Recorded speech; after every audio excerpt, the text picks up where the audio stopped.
In May, I went down to Guyana to help monitor an election. And I had a very bad cold, and I left down there and came back to Emory so they could check me over. And in the process, they did a complete physical examination, and an MRI showed that there was a cancer or growth, a tumor on my liver. And they did a PET scan, and that kind of lights up a bad place, and it lit up. So they're pretty sure that there was a cancer before they operated on August the 3rd and removed it. And they did a biopsy and found that it was indeed cancer, and it was melanoma.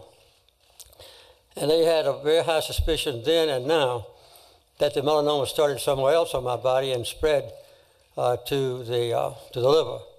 They did an MRI and found that there were 4 spots of melanoma on my brain.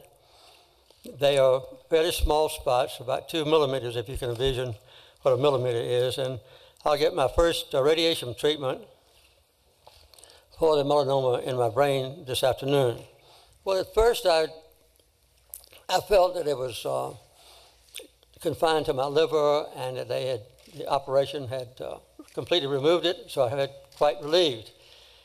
And then that same afternoon, we had an MRI of my head and neck, and it showed up that it was already in 4 places in my brain.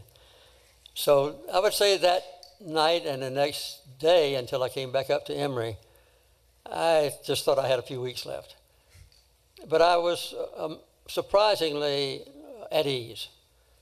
You know, I've had a wonderful life. I've had thousands of friends, and I've had an exciting and adventurous and gratifying existence.